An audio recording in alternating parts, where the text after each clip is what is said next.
Poppins Returns! Mr. Cheesy Pop! Hey everyone, it's Max. I am here at the press junket for Mary Poppins Returns.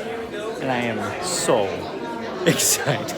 Pretty great picture spot behind me, isn't that, huh? Yeah. Come, let me show you what else they have here. Got a little picture spot over here. You'll have to go see my little animated picture that I did on Instagram. So right over here, we actually have costumes from the film. Check them out.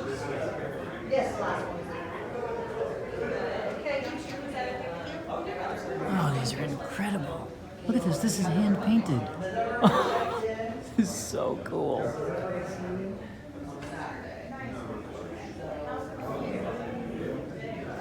Oh, Mary Poppins' arrival costume. That is so classic. Oh, and this is Jack. You've seen Lin-Manuel wearing this. This is stunning. And then right over here, we've got some other costumes from a cover. Is not the book. These again are hand painted. Oh my gosh, these are so beautiful. And now I am in the actual press conference room where, on that stage, very soon, we're gonna see the cast and creators. This is pretty cool. It is almost time for this press conference to begin. Hi, Tiff. Hey, Max.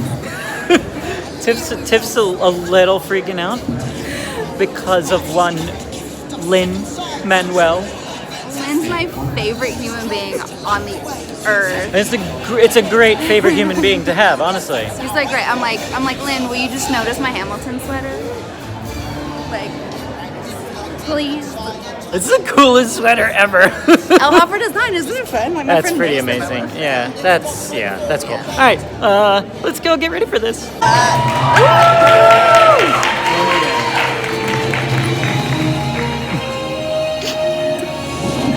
Casual. Good afternoon, everybody. Hi. Hi, I'm Mark Platt. Fortunate enough to be one of the producers of Mary Poppins Returns, but really excited, actually, that I get to ask some questions of this illustrious group. Let me introduce them really quickly. Rob Marshall, director of Mary Poppins Returns. Emily Blunt, playing Mary Poppins. Lin-Manuel Miranda. Emily Mortimer. Ben Whishaw. Producer John DeLuca. Composer Mark Shaman. Lyricist Scott Whitman, and screenwriter David McGee. Let's have a round of applause for this auspicious group. I'm going to start with you, Rob, which is such a great pleasure for me, because Rob Marshall single-handedly, with his vision and his passion and his genius, has brought back the movie musical to our culture. And he started when he burst on the scene with Oscar-winning Chicago.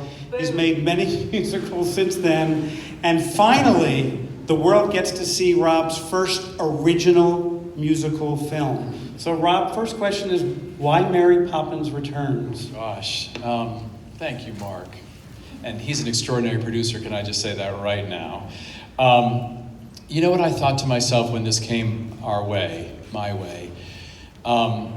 If anybody's going to do it, I would like to do it, because it was incredibly daunting at first, of course. But at the same time, I really felt like I have that film, as many of us on this panel do, in our blood.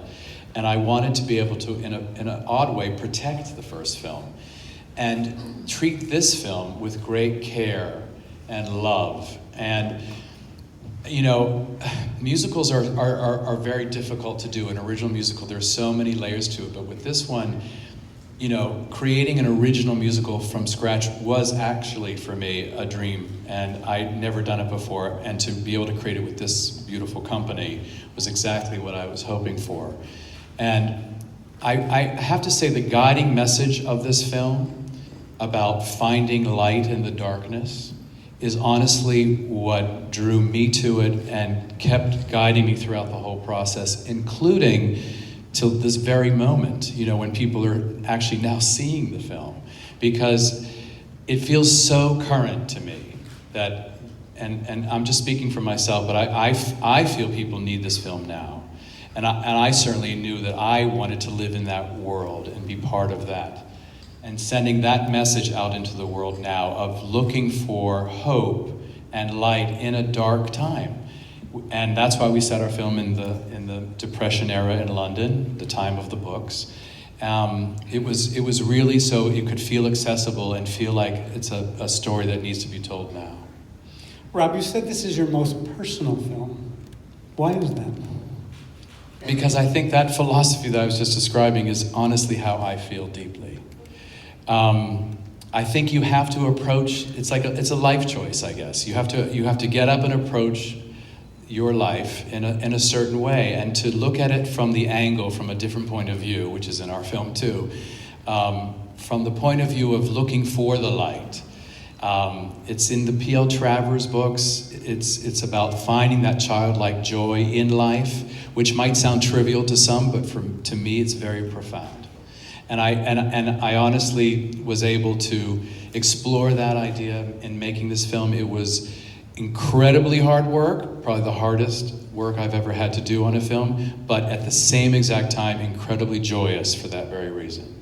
Well, anyone who works with you has experienced that joy and that light, because it comes from you and it's there every day, no matter how hard everybody's working. So it hopefully shows I believe it shows in every frame of the film too, all that love and passion.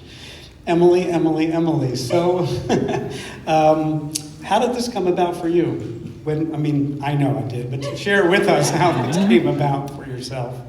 I think you even called my agent and said something big's coming down the pipe for you, for Emily, and I got a voicemail from Rob, who is my dear friend, and we have known each other a long time.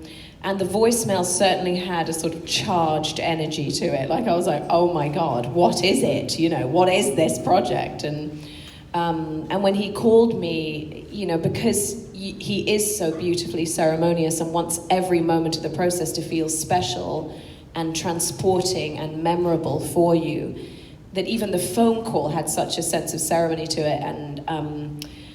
And he said, we've been digging through the Disney archives and, and by far their most prized possession. And I was like, what? What is it?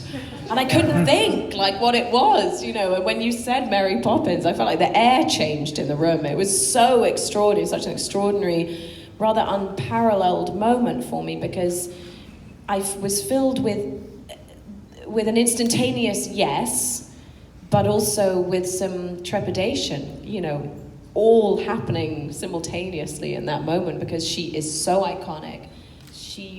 She had such a big imprint on my life and on everyone's lives. People hold this character so close to their hearts. And so, how do I create my version of her? What will my version of her be? Because there's no point. No one wants to see me do a sort of cheap impersonation of Julie Andrews, because no one is Julie Andrews. And so she should be preserved and treasured in her own way of what she did.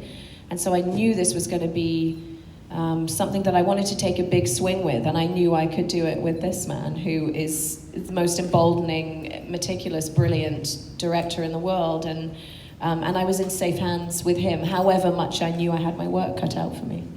And can I just add one quick thing, that there is not another person on this planet who could play that part but you.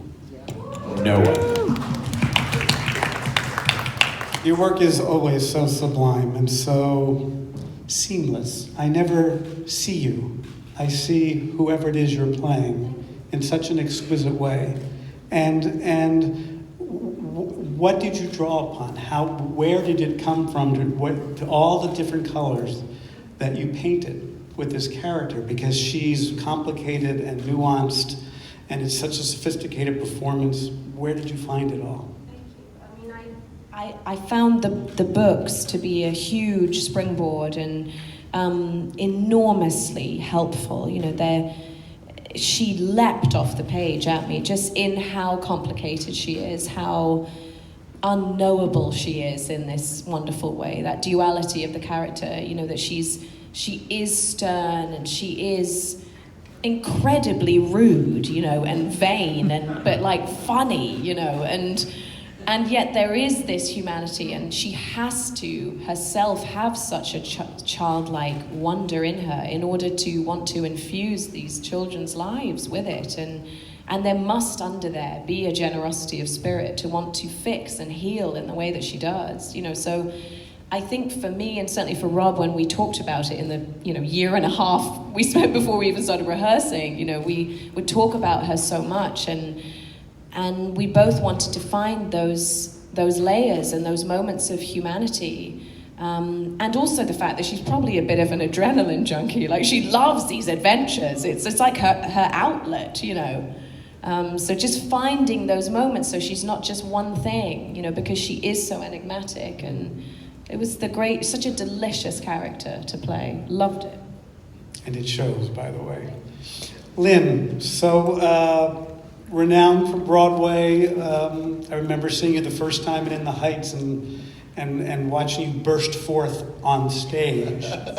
Here's your first big movie experience. How did it come about, and how was the experience? Well, first of all, before any of that, I remember going to the midnight premiere screening of Chicago at the Ziegfeld Theater, R.I.P. Ziegfeld Theater, and seeing Chicago with everyone else who had the premiere date sort of written in blood on their calendars, and seeing the greatest modern movie musical I'd ever seen in my life. So when I got a call from Rob Marshall and John DeLuca, we'd like to talk to you about something, that became an immediate priority. They came to buy me a drink between shows. I was still in Hamilton at the time. And I had a 2-show day. So I finished the matinee, rolled across the street to the Paramount Hotel, and met them for a drink, and they said, sequel to Mary Poppins. And I said, who's playing Mary Poppins? And they said, Emily Blunt, and I said, oh, that's good. And honestly, I can't give them enough credit for seeing this role in me, because when I'm playing Hamilton, I mean, there's no childlike wonder in Alexander Hamilton. He has a very traumatic early life. He goes on that stage and he wants to devour the world, and he wants to move so fast, and he wants to do everything. Whereas Jack in this movie, as they pitched him to me, has this childlike sense of wonder. He has this, you know, he's in touch with that imagination you all see in your kids when they can sort of play in their own imagination for hours. Jack sort of never lost that. And that was, I feel so humbled that he saw that in me, and that, you know, from that moment, from that drink, I was in. And then, you know, it came along at the perfect time for my family too. You know, we had finished a year of performing Hamilton, and then I chopped my hair off and left the country and jumped into Mary Poppins' universe. It was like beautiful. And your favorite part of making the film, or favorite experience in the film? There are so many. I mean, you've seen the film. There are a lot of highs on a movie like this. And coming from the theater where you're the only thing that changes in the performance is the audience and your energy that day, to go, okay, Thursday we'll be shutting down Buckingham Palace and riding with 500 bicyclists. And Friday you'll be, you know, dancing with the penguins. You know, those kind of moments are really sort of unforgettable. But for me, I brought my son to set every time we filmed a musical number. And to watch his eyes like saucers while Daddy danced with, you know, what seems like 500 dancers and bikers. I'll never forget the look on his face as long as I live. Emily Mortimer, I remember in the making of the film, we had a lot of logistical challenges to get you back and forth to your family, but you seemed undaunted and so determined to participate in this movie. And of course, your work is so quite lovely in it. Just your feeling stepping into the shoes of a character that was a child, the world knows, is now grown up, and the experience of being in a musical film as opposed to a drama. Well, gosh, yes. So all of that is true. I've got so many things to say. I felt from the minute that I met Rob that I wanted to be part of this film. Of course, Mary Poppins was a huge part of my childhood, as it is of everybody's. But it was really, and it was exciting to think that they were going to make another movie of it, and daunting too, obviously. But it was meeting Rob and hearing him talk like he has just now about why he was so determined to make this film, and that just really inspired me, and that doesn't often happen.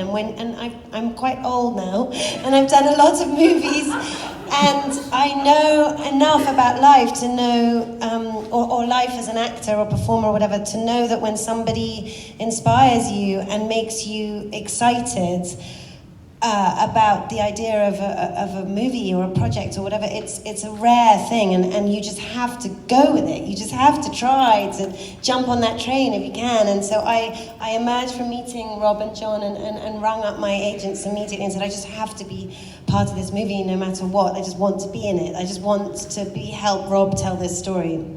And then they managed to make it work, but it was really, it was a complicated logistical thing for me, because I live in New York and my kids and husband were there, and the filming was in London. So I think I flew like 16 times across the Atlantic. He knows. I know.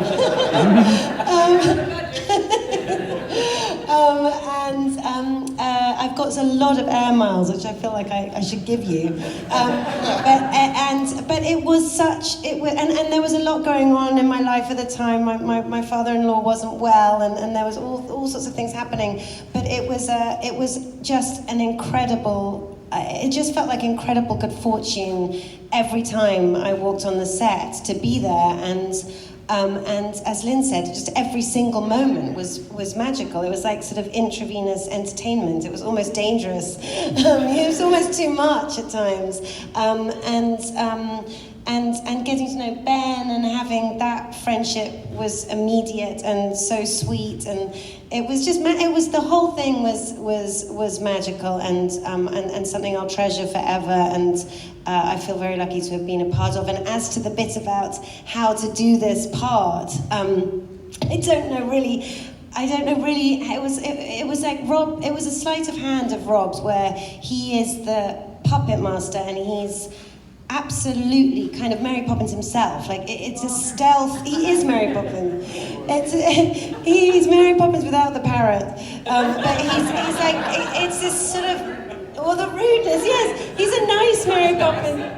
But he manages to you just sort of know what to do without having to worry about it too much. And he's protecting you from all the anxiety and the sort of stress of the burden of knowing that this is such a huge thing, and this is such a huge legacy, and we're in charge of it, and none of that came into it. It was just, we've got to just do this, we've got to have fun doing this, we've got to do right by this in the best, sweetest way, and it was just a joy, and I think the key to, the only thing I really thought about in preparing for the part of Jane was, in terms of what I took from the original movie, was those two parents who were just such brilliant characters in the original movie, the mother and the father, Glynis Johns and Tomlinson, and they're so eccentric, they're so kind of out to lunch, both of them, and they're sort of, on the one hand, terrible parents, and then on the other hand, full of love. They're completely absent, and they make you feel better about your own failed parent and your own failure,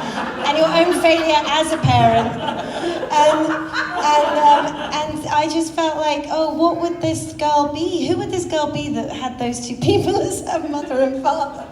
And that was how I approached it. You know, there's a lovely Easter egg in the film. There are many Easter eggs in the film, and one of them, of course, is a cameo by Karen Dotrice, who played the original Jane. What was that like, meeting her and in that moment? It was extraordinary. She's such a great, cool lady, so funny, wicked sense of humor, really down to earth and ballsy. And she came to do the cameo.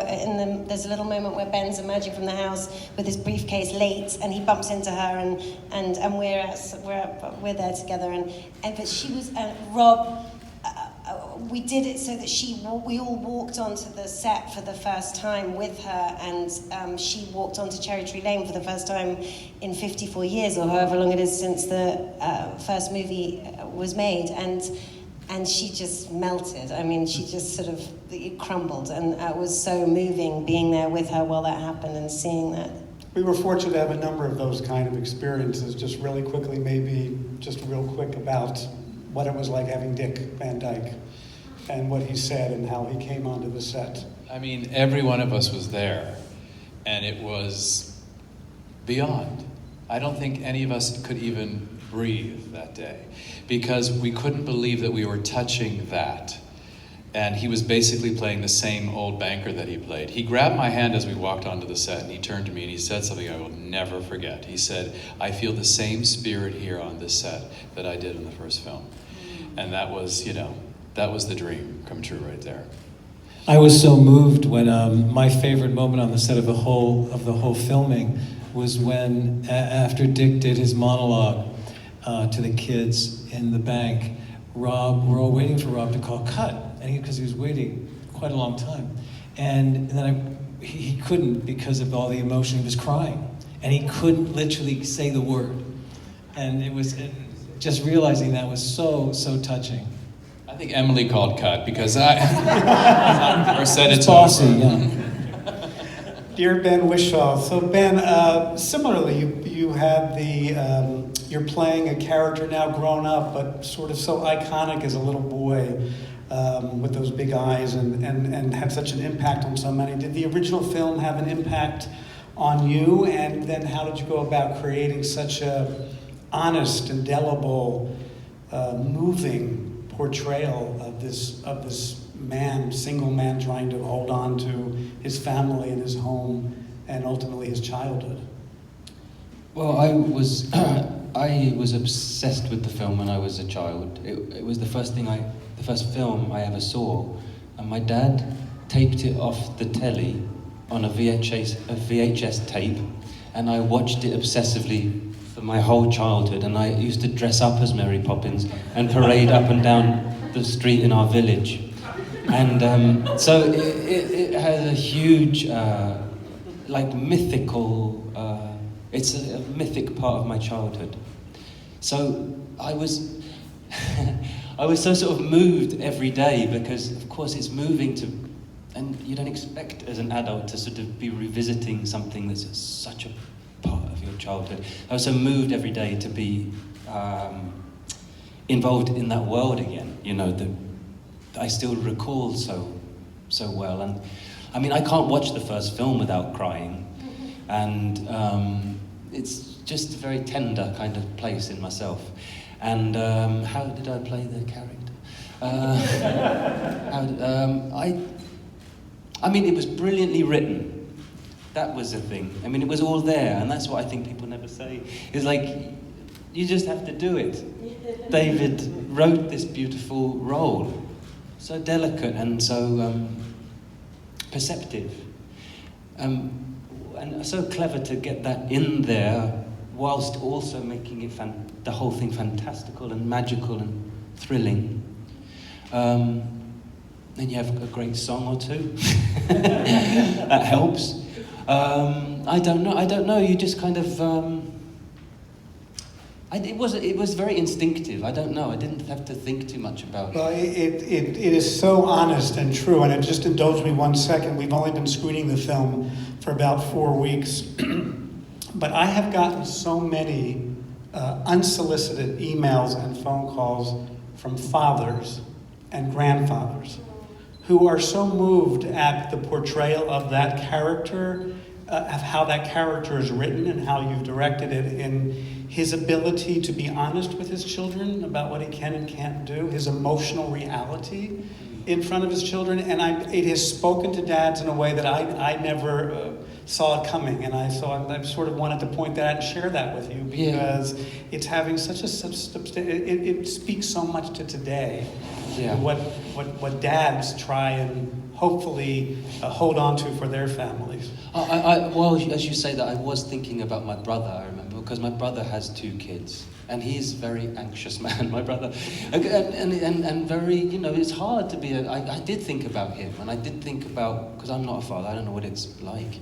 But I thought about my brother and about how difficult it is for him to have those 2 little ones, and the anxiety and the stress and the money and jobs and everything and food and I thought about that. It's not even the being a father that's a huge part of it, but it's also just Michael's dilemma. Because I've had many people come up to me as well, Mark, and they've said to me, I am Michael. You don't realize. And I'm like, okay, I get it. You know, it hits the core of a lot of people. Well, let me so true. John DeLuca, let me ask you a question, because you do so much in so many ways, and from choreography to producing to really in an unspoken way, the yin and the yang to Rob, since you've been partners for so long. And so just because I can ask the question, what any observation, because the film is so much of your contribution, so much obviously Rob in the center, and just any observations or thoughts on that experience in this particular film, knowing it's his most personal film? Well, yeah, I mean, I think people have touched upon it. It really is. He does have this. He's the greatest parent I've ever seen. He's so unselfish in his care of people and the art of making movies that no matter how huge the pressures are, we walk onto the set or we walk into any area where the actors or the crew or any people working for him are, and he just has this way of turning on this positive energy that's all about them, and it's all about you. It's all about taking care and nurturing. And so Mary Poppins, I feel that this was not only the right time, but it's the right time because the right man was here to share his vision with the world. I think it's the perfect time because Rob was here to make it. Thank you, John. That was lovely. Thank you. Mark Shaman, composer extraordinaire and some shoes to fill. Just why this movie for you came and how you accomplished it so beautifully. Like everyone else, it was an extremely large part of my childhood. I think it was my entire childhood was Mary Poppins. I really have no other memory of my childhood except listening to that record and reading the synopsis of the story and the fact that I would grow up and even as a child had the ability to write music and lyrics and was even fascinated by the orchestrations on it. When it starts with that F triad, which I learned later, and it's violins tremoloing, which I learned later, and then the English horn comes in on Feed the Birds, and I didn't know what those instruments were. I was 4. And I didn't know what those words were. A man has dreams of walking with giants to carve his niche in the edifice of time. Before the mortar of his zeal has a chance to congeal. I mean, I was 4 years old. With that reprise, the lyrics of the chords. Why are those chords making me feel something so deeply? And is it not just the chords, but it's the strings and the way that they're playing those chords. And so all these things were just flowing into my brain and my ears and my heart, and I learned everything I could from that album.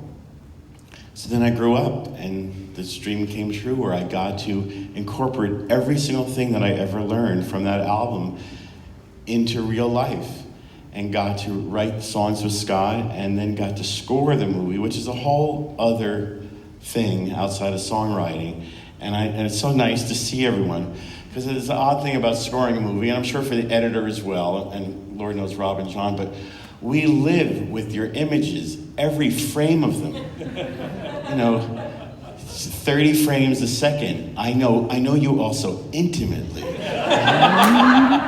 And you have to work in concert with you And so I feel like I've sometimes gone up to stars of movies I've scored, and they're like, get away from me. Who are you? I'm like, but I know you so well, Jack Nicholson. But to get the chance to spend the months and the year of scoring this movie and getting to work with these people and these faces and these eyes and the body language, it was just a fantasy.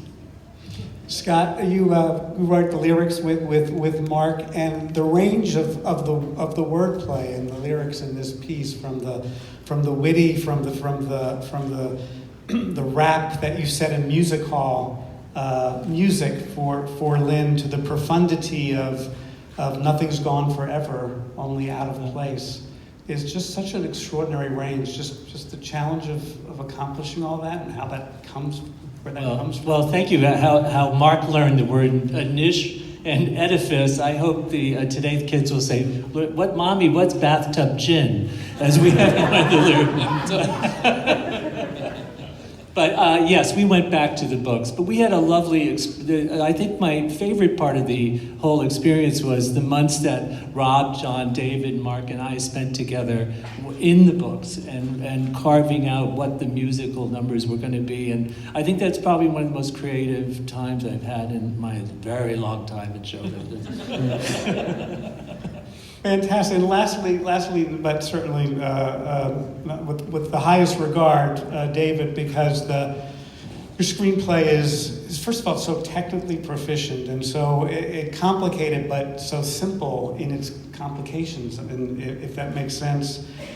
The experience of finding that story, as Rob mentioned, that you and John and Rob came up with, setting it into the depression and what that means for today, but just the experience of having to write that complicated of a story and yet so simple, and also the voices of those characters being so true. I mean, just Mary alone, the way she observes, her keen observations that she makes, and how you found the words for those are just really extraordinary. Just that experience, if you could. Thank you. Yeah, I have to second what Scott said. The period when we were coming up with our story, when we were building it together. First, it was with Rob and John, and trying to find how we were going to frame the story, and then Mark and Scott joining us, the five of us sitting in a room together a couple of times a week and talking through where we wanted this journey to take us and how we could get to a story that would echo in some way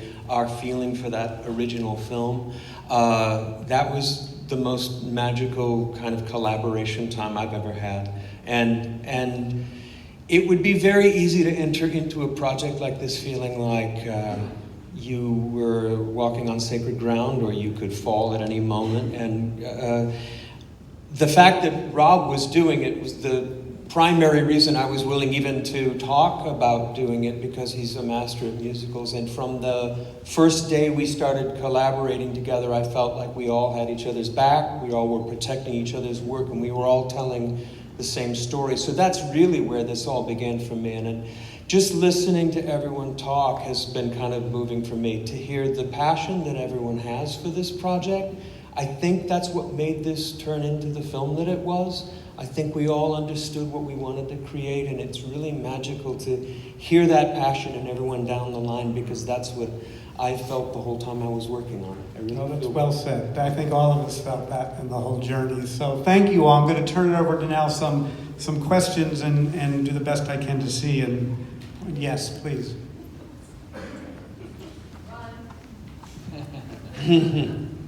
Well, congratulations to everyone. An incredible, incredible job. I felt like I was back in 1964, Philadelphia, with my grandmother watching the original. And I have to say, Lin, you as Jack, every time you're on screen, your smile is happiness. But my question is going to go out to Rob, to Mark, to our composers, our writer, producers. I'm curious how you found the balance of touchstones to the original film.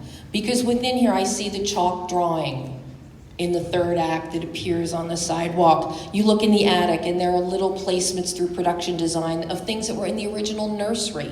Then you have your musical, your instrumental passages. within the score itself, so beautifully integrated with Let's Go Fly a Kite, even Step in Time. So I'm curious how you all determine the balance between the nods to the past while taking us forward into the future. It was the balancing act. Do you mind if I just jump in? It was the balancing act of the whole film and the creation of the film the entire time. That's what we were doing. I really felt that everyone who was a part of this needed to have the first film in their blood in some way, because that's what we were following. And so we were looking for that balance throughout the entire time we were working on this film. And, you know, I use myself as a barometer, I have to say, because I thought, well, you know, what would I want to see? I would want to, if I came to a sequel to Mary Poppins, I would want to see an animation sequence with live action. And I would want it to be hand-drawn and a 2D world. I would want to see that. I would want Cherry Tree Lane to have a curve to it, because that's the Cherry Tree Lane we all know. I would feel disappointed if it was a straight street. I mean, it was as simple as that. Although we were finding our new way, there were sort of goalposts or signposts throughout that we needed to hold on to, because it's in the DNA of the material. I knew there needed to be, John and I really wanted a big, huge production number that Mark and Scott wrote so beautifully, with athletic dancers, men with Mary and Jack leading the entire piece. That needed to be in there in some way. I would feel that if it wasn't there, we've gone off track. So it was it was this insane balancing act of honoring the first film, but at the same time forging our own way, our own story. Setting it in the 30s helped that. Having Michael and Jane grown up and seeing what's happened to them and how that and their journey and what they've lost along the way helped that. But it was constantly back and forth, and I have to say, I just used my own gut about what needed to be there, what we needed to reflect, pay homage. Mark and Scott were incredibly careful about making sure that we didn't abuse using themes from the first film. It's so easy to use. We used it in very strategic places throughout the film. Most of it actually very much at the end, where we feel we'd earned it by then. And that's what Mark was very careful about doing. So, but it was all that. I feel like, you know, the whole time it was that. But I did feel that we were coming from the right place, and that was the key. Yes, back there. Yes, sir. Hi, Stephen Schaefer here for the Boston Herald. I just wanted to give a shout out to Ben Whishaw for the beyond brilliant performance in Very English Scandal with Hugh Grant. Thank just you. Extraordinary. But for Emily and Lynn, one thing I felt this Mary Poppins had was a sensuality between the two of you that was never part of the 1960s. Go on. Can you talk about how you see your characters as, you know, very sort of 21st century? I'd say sort of quite white hot, right? The sort of chemistry.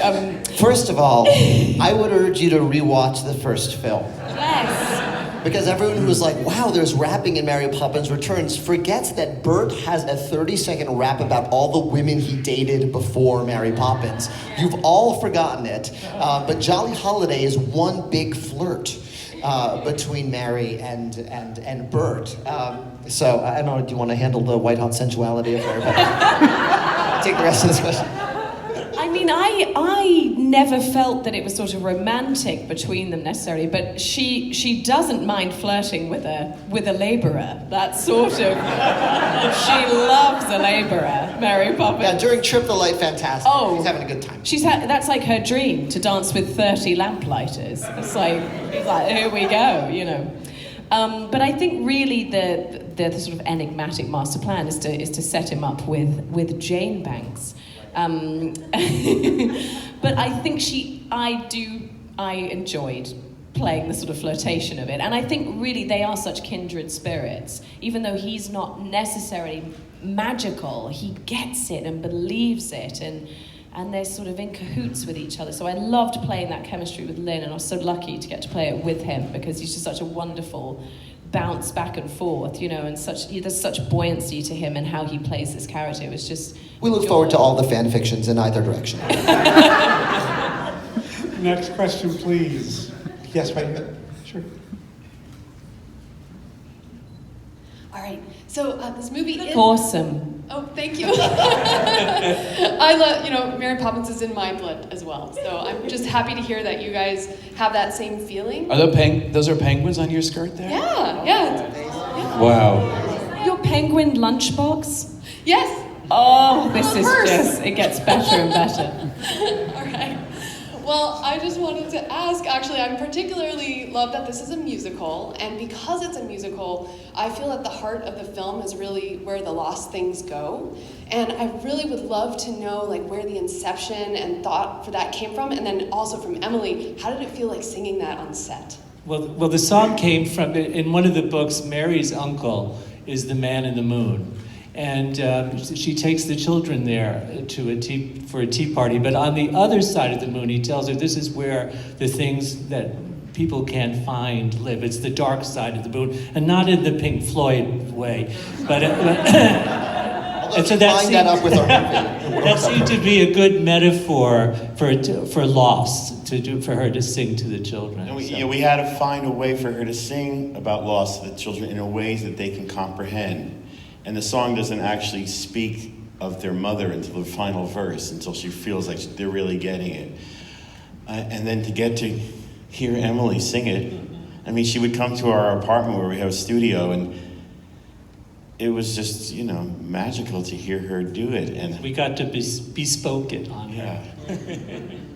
What was that like to sing? And another thing, here's the thing about what Rob is so brilliant at, is getting from scene to song.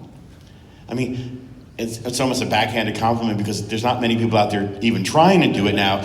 But with the small handful there are, no one does it like he does. And that song in particular, you're like, oh, she's singing a song. And all that on-set live singing, too, must have just been terrifying. And yet, with Emily Blunt, nothing ever seems terrifying. That's true.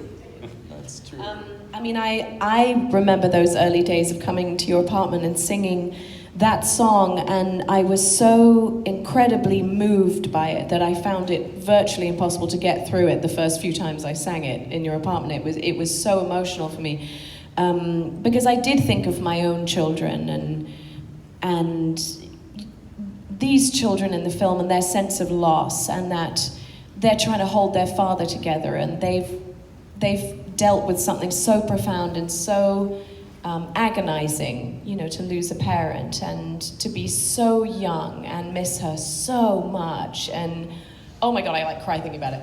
But it was just, it just moved me so much. And so on the day, it was one of my favorite days on set, and we shot that song all day, I think a couple of days, because it is that she recognizes what they need in that moment and gives it to them in this very tender way, and the song is so true, and she doesn't shy away from the fact that they've lost something, but that there's cracks of light, and there's something to learn from, and the idea of loss being something that they can digest as children and not.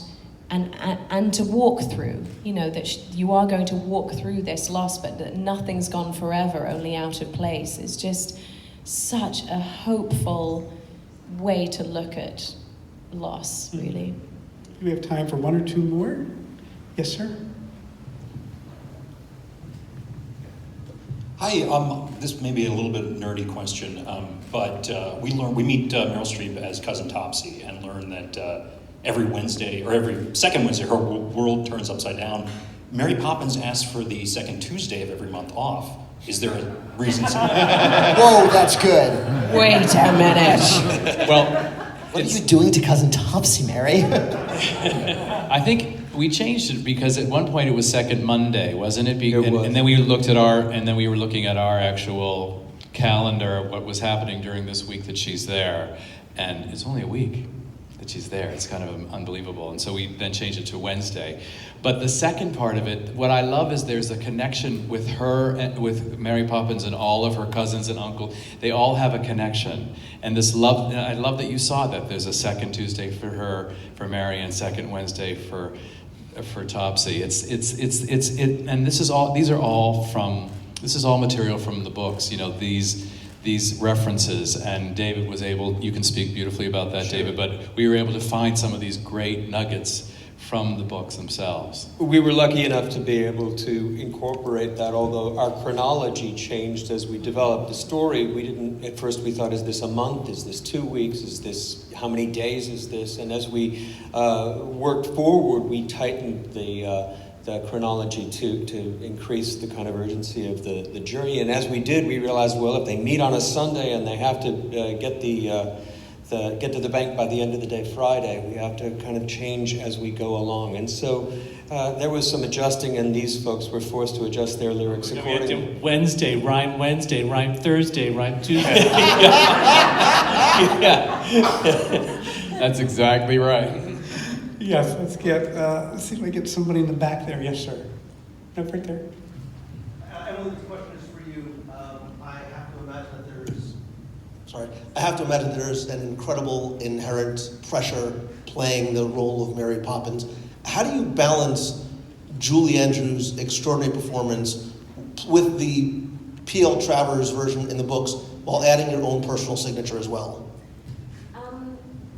I think for me, what I decided to do was even though I'd seen it as a child, was not watch the original so close to shooting our version, because I think probably because she is so beautiful and so extraordinary in it, you know, I think I would have maybe tried to, I don't know, try and accommodate in some way, you know, in some bigger way what she did, and let that sort of bleed into what I wanted to do. And so I just decided, if I'm going to do this, I'm just going to go on my gut instinct from the book, because she is rather different in all of the books, you know. And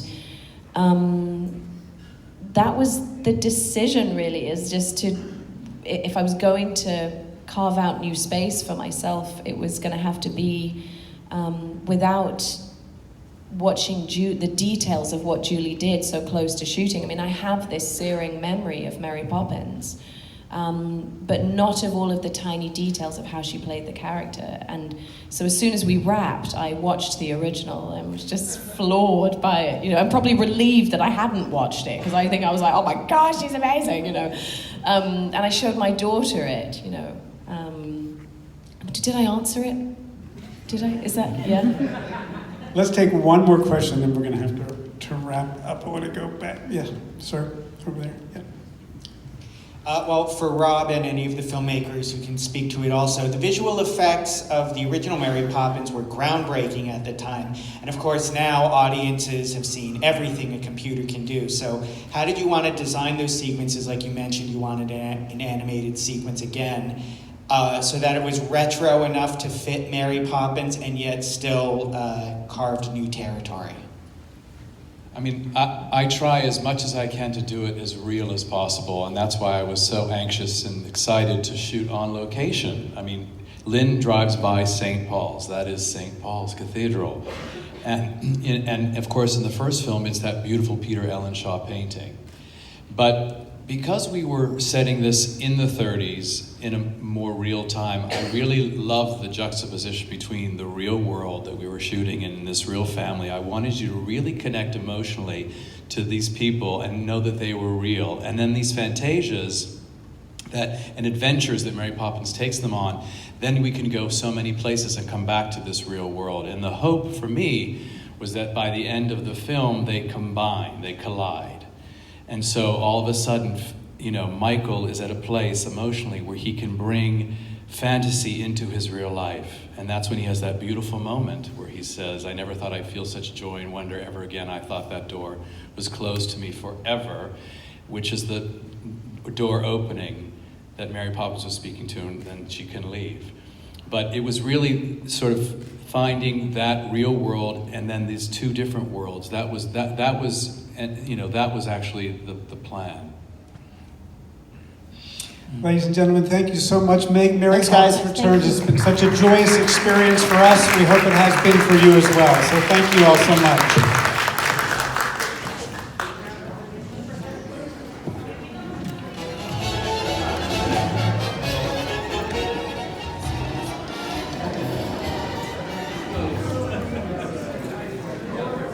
That was so cool. So neat, guys, seeing that. And on our way out, look what we get! Gift bag? What? Okay. What did I just get? I'm gonna go find out right now. Oh my gosh. It's very appropriate that I'm standing in front of a tree because, guys, I just got an ornament set. Oh my gosh, these are so cool. This is so awesome. Okay. This was such a cool thing to be at and watch these people right in front of me talk about what is sure to be the biggest movie of the entire season. So, cool. Hope you guys enjoyed this. Let me know in the comments below how excited you are for Mary Poppins Returns. Like, subscribe, check out my Patreon page. Have a magical day, everybody. Bye.